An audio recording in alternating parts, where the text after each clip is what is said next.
नमस्कार दोस्तों, आइए करते हैं कैलेंडर का कॉन्सेप्ट। 1 जनवरी 0001 यानी कि पहली तारीख, पहला महीना, पहला साल, उस दिन कौन सा वार था? सोमवार अर्थात मंडे। इसके बाद सोमवार कब आएगा?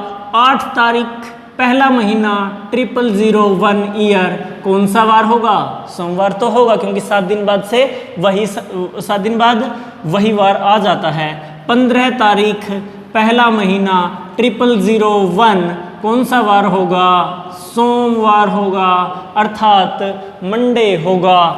अब मैं आपको एक बात बता देता हूँ, 8 को अगर 7 से हम डिवाइड करें तो 1 पे जाएगा, रिमाइंडर 1 बचेगा, और रिमाइंडर 1 बचने का मीनिंग हमेशा यही होता है कि सोमवार होगा उस तारीख को।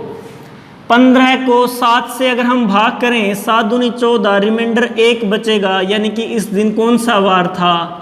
सोमवार था। कौन सा वार था? सोमवार था। अब हर 7 दिन बाद कैलेंडर रिपीट होता है। अगर मैं इसी हिसाब से चलता जाऊं तो मेरा जो 31 दिसंबर 0001 था, 31 दिसंबर 0001 था, ये कौन सा दिन था साल का? 365वां दिन था। 365वां दिन था अगर हम लगातार गिनते जाएं तो इस 365 को अगर मैं 7 से डिवाइड करूं, 7 पंजा 35, 1 15, 7 दूनी 14, रिमाइंडर क्या बचा? 1 रिमाइंडर का मीनिंग तो होता है सोमवार, अर्थात 31 दिसंबर 0001 को कौन सा वार था? सोमवार था। कौन सा वार था? सोमवार। यहाँ से हमने एक बात सीखी, जो पहला साल था वो 365 दिन का था, अर्थात एक नॉर्मल वर्ष था, नॉर्मल ईयर था, साधारण वर्ष था, लीप वर्ष नहीं था। और सोमवार से यह साल शुरू हुआ, सोमवार को खत्म हुआ। अगर कोई भी साधारण वर्ष जिस वार से शुरू होता है उसी वार को खत्म होता है, ये हमारा कंसेप्ट बन गया। कोई भी साधारण वर्ष अगर सोमवार से शुरू होता है तो सोमवार को ही खत्म होगा, मंगलवार से शुरू होता है तो मंगलवार को ही खत्म होगा। अब जो मेरे पहली तारीख, पहला महीना और 0002 जो दूसरा साल होगा वो किस वार से शुरू होगा? ये तो सर जी मंगलवार से शुरू होगा, यानी कि TUESDAY, ट्यूसडे से शुरू होगा। अब ये अगर ट्यूसडे से शुरू होगा तो ये भी मंगलवार से शुरू हुआ है, तो मंगलवार को खत्म होगा। अब देखिए, हमने यहाँ पे एक बात सीख ली, जो पहला साल था सोमवार से शुरू हुआ और जो दूसरा साल है वो मंगलवार से शुरू हुआ, यानी कि आफ्टर 1 नॉर्मल ईयर, एक साधारण वर्ष के बाद 1 एक्स्ट्रा डे, एक एक्स्ट्रा दिन आ जाता है। अर्थात अगर पहला साल सोमवार से शुरू हुआ तो दूसरा साल मंगलवार से शुरू होता है। ऐसे ही 1/1003 को कौन सा वार होगा? बुधवार होगा, अर्थात वेडनसडे होगा, वेडनसडे। 1/1004 को कौन सा वार होगा? मंगलवार, बुधवार, वीरवार होगा, वीरवार, अर्थात थर्सडे, थर्सडे, वीरवार होगा। इस तरह से हमें पता चला कि हर एक साल के बाद, हर एक नॉर्मल ईयर के बाद एक एक्स्ट्रा दिन आ जाता है। कंसेप्ट समझ में आ गया? इसके बाद जो हमारा 1/1005 होगा, 0005 होगा, ये वीरवार के बाद शुक्रवार को शुरू नहीं होगा। क्या नहीं होगा? शुक्रवार को यह हमारा शुरू नहीं होगा। क्यों नहीं होगा? क्योंकि जो 04 था, जो चौथा साल था, ग्रिगोरियन कैलेंडर के अनुसार प्रत्येक 4 साल के बाद एक लीप वर्ष आता है, except the century year. Century year अर्थात 100 का साल, 200 का साल, इनको छोड़ के, क्योंकि इसकी कहानी अलग है जो मैं अभी बाद में बताऊंगा। हर 4 साल बाद अगर सेंचुरी वर्ष ना हो तो कौन सा वर्ष होता है? लीप वर्ष होता है। ये लीप वर्ष था तो इसमें 29 दिन फेब के थे। फरवरी के कितने दिन थे? 29 दिन थे। क्योंकि इसमें फरवरी के 29 दिन थे तो ये 366 दिन का वर्ष था। और 366 दिन का वर्ष था तो अगर 366 को हम 7 से भाग करें, 7 पंजा 35, 1 16, 7 दूनी 14, बच गया रिमाइंडर कितना? 2। और रिमाइंडर 2 का मतलब क्या होगा? वीरवार को शुरू होके यहाँ पे वीरवार को खत्म नहीं होगा। ये खत्म कब होगा? शुक्रवार को। क्योंकि 29 का फरवरी का महीना था। 31/12/0004 इस दिन कौन सा वार था? शुक्रवार था। तो 1/1/0005 को कौन सा वार होगा? शनिवार होगा। शनिवार अर्थात सैटरडे। सीधी सी बात है। आफ्टर 1 लीप ईयर, एक लीप वर्ष के बाद 2 एक्स्ट्रा डे होते हैं। 2 एक्स्ट्रा डे होते हैं। कितने एक्स्ट्रा दिन होते हैं? एक साधारण वर्ष के बाद 1 एक्स्ट्रा दिन और एक लीप वर्ष के बाद 2 एक्स्ट्रा दिन होते हैं। यहाँ तक का हमने सीख लिया। अब आगे सीखते हैं। इस हिसाब से जब हमारे 96 ईयर खत्म हो गए होंगे, आफ्टर 96 ईयर्स, 96 साल बाद क्या हुआ होगा वो हम सीखेंगे। अर्थात 96 साल बाद का मतलब 31 दिसंबर 0096, 96 साल बाद क्या हुआ होगा ये हम सीख लेते हैं। 96 साल में कितने हमारे लीप वर्ष आ गए होंगे? क्योंकि 96 itself also a leap year, और 4 से अगर हम भाग कर दें तो 96 साल में से 24 तो होते हैं लीप वर्ष, और 6 में से 4 गया 2, 9 में से 2 गया 7, 72 साल होंगे हमारे नॉन लीप ईयर। क्या हुआ हमारा? पहले 96 साल में से 24 वर्ष लीप के और 72 वर्ष बिना लीप के। एक लीप वर्ष में एक्स्ट्रा दिन कितने होते हैं? 2। एक लीप वर्ष में एक्स्ट्रा दिन 2। 24 लीप वर्ष में एक्स्ट्रा दिन कितने हो गए? 48। 24 लीप वर्ष में 48 एक्स्ट्रा दिन। एक नॉन लीप ईयर में एक्स्ट्रा दिन 1, 72 नॉन लीप ईयर में एक्स्ट्रा दिन 72। पहले 96 सालों में 96 साल के बाद एक्स्ट्रा दिन कितने हो गए? 72 + 48, 72 + 48, 8 और 2 10, 7 और 4 11 और 1 12, 120 एक्स्ट्रा दिन हो गए। पहले 96 साल के बाद इस तरह से शुरू से अगर हम कैलेंडर को देखें, हर साल 1 एक्स्ट्रा दिन आ जाता था, हर लीप वर्ष में 2 एक्स्ट्रा दिन आ जाते थे। कुल मिला के 120 एक्स्ट्रा दिन हो गए। 120 को अगर मैं 7 से भाग कर दूं तो ये बनेगा मेरा 50, यहाँ पे 7 7 49, आंसर कितना आया? 1। यानी कि ओवरऑल 96 ईयर्स के बाद क्या हुआ? 1 एक्स्ट्रा डे बचा। 1 एक्स्ट्रा डे।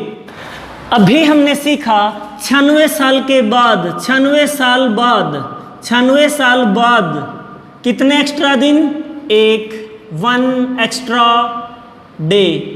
97 साल बाद एक और, तो कितने हो जाएंगे? 1 + 1 2 एक्स्ट्रा डे। 98 ईयर्स के बाद 2 + 1 3 एक्स्ट्रा डे। 99 साल के बाद 3 + 1 4 एक्स्ट्रा डे। और 100 साल बाद क्या होगा? यानी कि 31 दिसंबर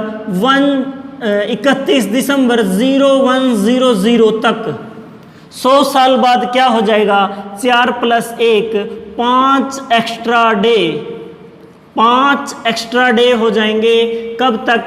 पहले 100 साल के अंदर 5 एक्स्ट्रा डे। अब आप कहोगे सर कि 100 तो एक लीप वर्ष होना चाहिए था, यहाँ पे 2 ऐड करो। नहीं, याद रखना 4 से भाग होने वाले बाकी सारे साल लीप वर्ष होते हैं सेंचुरी ईयर्स को छोड़कर। जो सेंचुरी ईयर्स मतलब जो 100 पे भाग होते हैं उनको छोड़कर सेंचुरी ईयर्स में 400 से भी भाग होती हैं जो सेंचुरी, वो लीप वर्ष होती हैं। वो सेंचुरी जो 400 से भाग होती हैं वही सेंचुरी लीप वर्ष होती हैं। 100 से भाग होने वाली सेंचुरी लीप वर्ष नहीं होती। तो 100 का जो साल था 100 AD is not a leap year. 100 ईस्वी लीप वर्ष नहीं है, नहीं है। 200 ईस्वी भी लीप वर्ष नहीं है। 300 ईस्वी भी लीप वर्ष नहीं है। 400 ईस्वी लीप वर्ष है।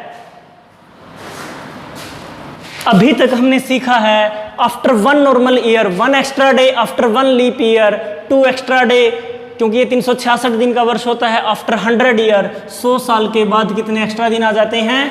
5 एक्स्ट्रा दिन आ जाते हैं हर 100 साल के बाद। अब हम सीखेंगे आफ्टर 200 ईयर 200 साल बाद कितने होंगे? हर 100 साल के बाद 5 एक्स्ट्रा डे, तो 5 + 5 10 एक्स्ट्रा डे।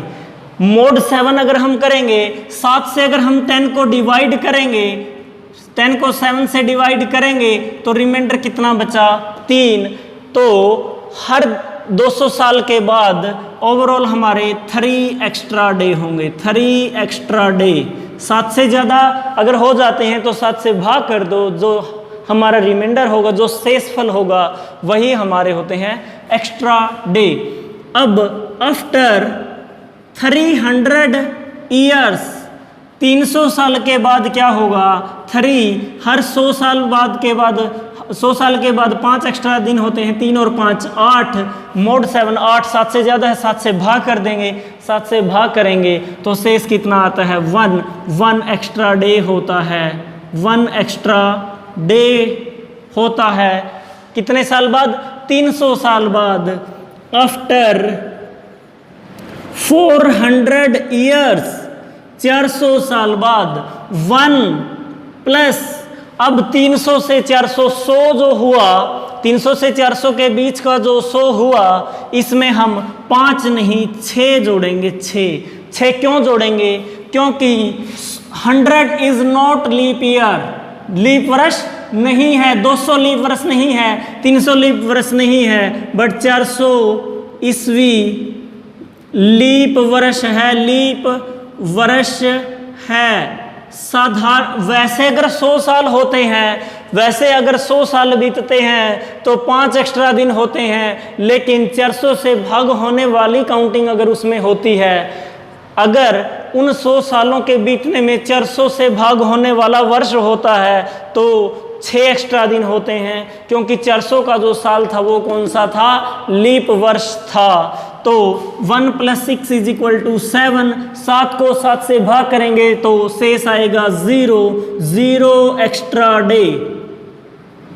अर्थात 400 साल के बाद कोई भी एक्स्ट्रा दिन नहीं होता। 400 साल के बाद कैलेंडर ठीक उसी प्रकार से शुरू हो जाता है जिस तरह से 110001 को शुरू हुआ था। हर 400 साल बाद कैलेंडर ठीक उसी तरह से शुरू हो जाता है। तो अब तक हमने क्या सीखा वो मैं नोट कर देता हूं। दोस्तों, अब तक हमने क्या सीखा है? एक नॉर्मल साल के बाद 1 एक्स्ट्रा दिन, एक लीप वर्ष के बाद 2 एक्स्ट्रा दिन, हर 100 साल के बाद 5 एक्स्ट्रा दिन, हर 200 साल के बाद 3 एक्स्ट्रा दिन, हर 300 साल के बाद 1 एक्स्ट्रा दिन, हर 400 साल के बाद 0 एक्स्ट्रा डे। ये हमने सीखा है। पहले 100 साल में से कितने वर्ष थे? 24 वर्ष थे। 24 लीप वर्ष और 76 नॉन लीप, यानी कि हिंदी में मैं लिख देता हूं साधारण वर्ष। पहले 100 साल में से 76 साल तो थे साधारण वर्ष के और 24 साल थे लीप वर्ष के। 25 नहीं थे क्योंकि 100 की साल लीप वर्ष नहीं होती। अब पहले 200 साल में कितने होंगे? 24 + 24 48 जो होंगे लीप वर्ष होंगे, लीप ईयर्स। क्या होंगे? 200 साल के बाद लीप वर्ष कितने होंगे? 48। 300 साल बाद लीप वर्ष कितने होंगे? 24 प्लस 24 प्लस 24, ये हो जाएगा हमारा 72 लीप वर्ष। 72 लीप वर्ष होंगे 300 साल बाद। और 400 साल बाद, 400 साल बाद क्या होगा? 24 प्लस 24 प्लस 24 प्लस 25, 25 हो जाएगा, क्योंकि 400 का साल लीप वर्ष होता है। इस तरह से ये बनेगा हमारा 97 लीप वर्ष। हर 400 साल के बाद, हर 400 साल के बाद लीप वर्ष कितने हो जाते हैं? 97 लीप वर्ष होते हैं। बहुत सारे कॉम्पिटिटिव एग्जाम में यह क्वेश्चन आ चुका है कि 400 साल में लीप वर्ष कितने होते हैं। बहुत से बच्चे इसको 25 से मल्टीप्लाई करके 100 आंसर टिक करके आ जाते हैं कि हर 100 साल में 25 वर्ष लीप वर्ष होते हैं, 25 चौका 100। लेकिन नहीं, 24 तिहा 72 प्लस 25 97 वर्ष लीप वर्ष होते हैं हर 400 साल के बाद। यहाँ तक का ये जो डाटा है, ये सारा डाटा आपके काम का है। सालों पे हमने काम कंप्लीट कर लिया, अब हम काम करेंगे महीनों पे। महीनों पे काम करेंगे, यही है हमारा एक्स्ट्रा डेज का फंडा। देखिए दोस्तों, सालों के एक्स्ट्रा दिन तो हमने पढ़ लिए, अब हम काम कर लेते हैं महीनों के एक्स्ट्रा दिनों पे। जनवरी का जो पहला महीना होता है, जनवरी के पहले महीने में कितने दिन होते हैं? 31।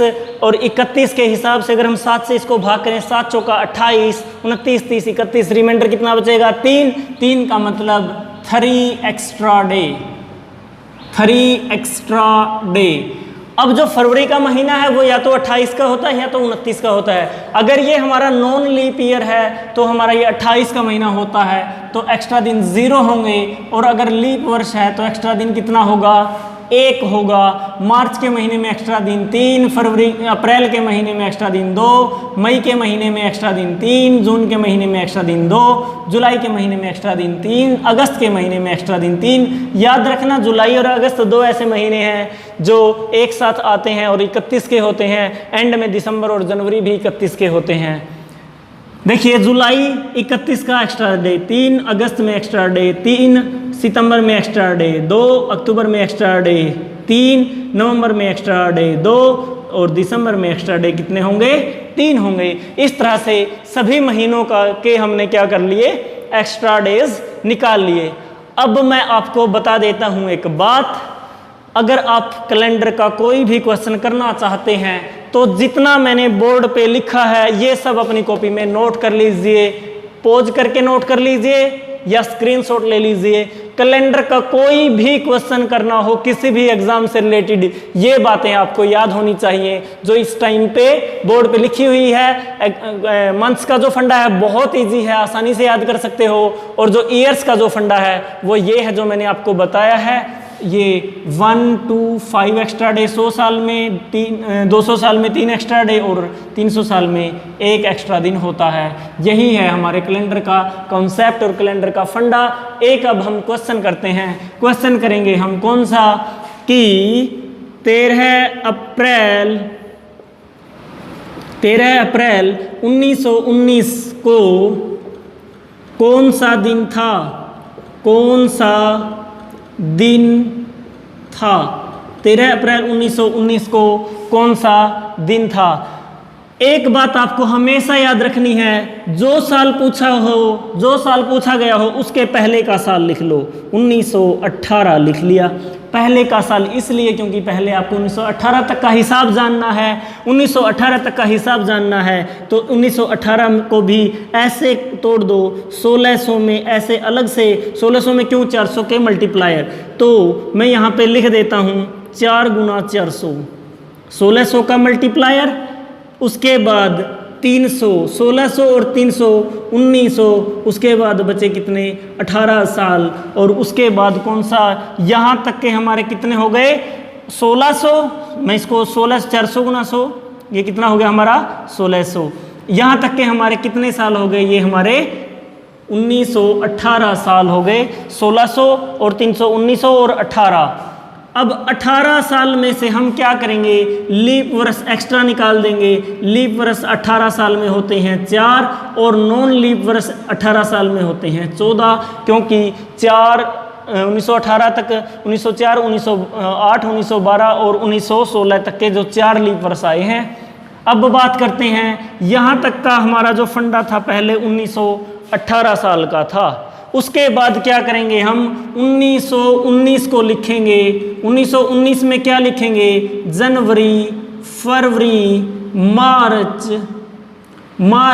अब यहाँ पे मार्च तक लिख के रुक जाएंगे, क्योंकि उसके बाद क्या आना है, अप्रैल। अप्रैल के दिन कितने हैं जो लिखे हैं, तारीख वही लिख दो 13। क्या लिखेंगे, इस तारीख जो हमारा महीना और तारीख लिखे हैं उस महीने से पहले के सारे महीने लिख देंगे, और जो महीना निकालना है उसकी एग्जैक्ट तारीख लिख देंगे 13। जनवरी में 3 एक्स्ट्रा दिन होते हैं, फरवरी में 0, मार्च में 3। फरवरी में 0 क्यों, क्योंकि 1919 was not a leap year.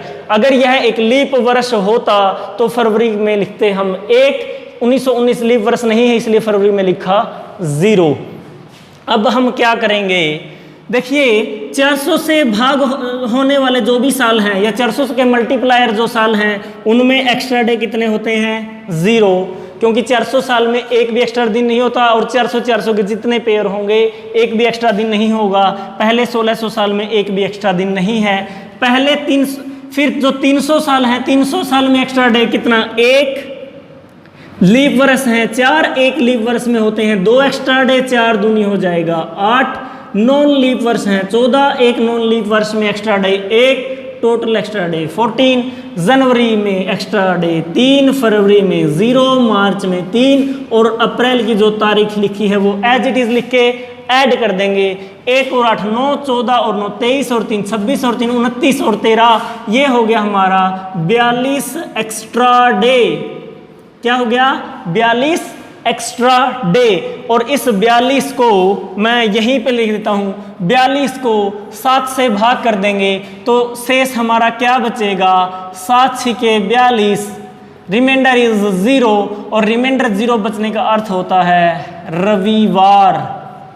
अर्थात 13 अप्रैल 1919 को कौन सा दिन था, रविवार था, अर्थात संडे था। सर जी कौन सा वार था, संडे था। अब 0 बचने का मीनिंग मैंने रविवार क्यों लिख दिया, ये भी आप नोट कर लो। 0 बचने का अर्थ होता है रविवार, मैंने आपको बताया था, क्योंकि 1 बचने का मीनिंग क्या होता है, सोमवार। 2 बचने का मीनिंग क्या होता है, मंगलवार, एट द एंड जोड़ने के बाद।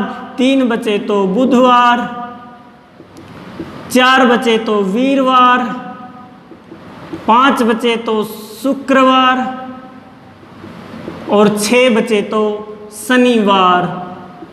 किसी भी तारीख का आप ये शेष हैं, शेष अगर ये बचे तो किसी भी तारीख का वार आप निकाल सकते हैं। सिर्फ ये एक्स्ट्रा डे आपको ध्यान में रखने हैं। ये एक्स्ट्रा डे बने कैसे, इसका मैंने पूरा प्रोसेस आपको समझा दिया। मंथ्स के एक्स्ट्रा डेज आपको पता होना चाहिए।